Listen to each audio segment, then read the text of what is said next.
tua kan banzau sia chen kol pol ni kan chin ramri an kan de chin lamang chin state intimate man kan de chin lamang ti kha chim chiu se thang la ya pletwa e ni hitin kan tua ke khi se kin rein lan to mi si lo mo an siam la mo an kan de asilo wa zaitin da kan de khi pol vel ten kan de na ke azai men sela ra kap thong la kan ni to le power and matin build up ni to le chu kan det mi se ko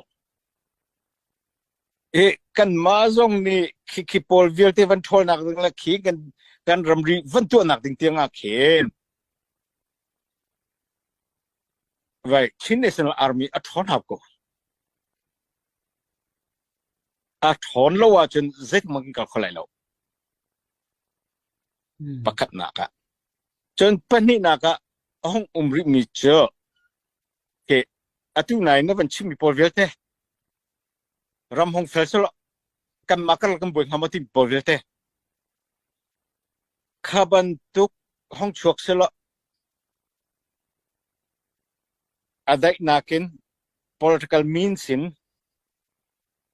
kan tu according mi pol vel te kan tu ko bu i kriam ai che dir ve mi na no na ape tu ding pol hong chok mi zong kha kan national army ni chun avan phim tol khon haw chu pathum nak ni kan tuk chop me miral hi kan puthet ni ne chemente ral chu tuk ko se konan ra te nak de ka chun atom big one commental kan hawte one comment kho nak de nga chun lead atu pa ni hin a hroi tu pa ni hin a thom na sa thau chu ti long a chen vai one comment nga kan kan la chu le chu cha chon ke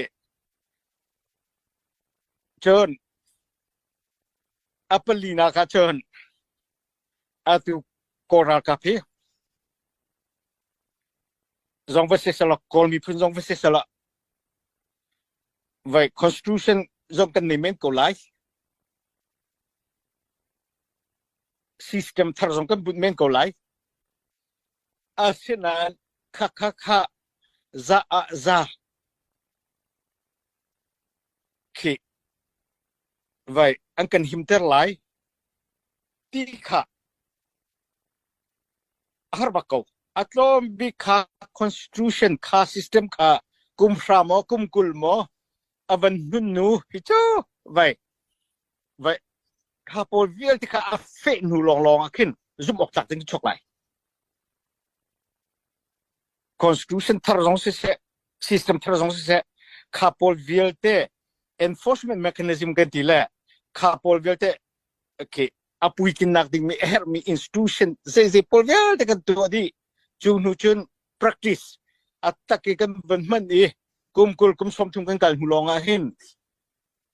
zum ok tak mi system zum ok tak mi constitution zum ok tak mi institution ai cholai chu than lo po khacho vaya ke zeti po kan ze po se kho la chu ban tu ka chung vai ke national army athom kan nei lo wa chun zaitek po wa zai aban chu la kan kha kan ti mi kan defend ko lai lo se chu cha chun chu pali chu vai van zo wa zai tlok kan la vai chin national army athon hau la acha haw atam haw ti mi cha fiang ngai thil dang tam philaka e chu ve long chun point no ko van to la ya kai lo mai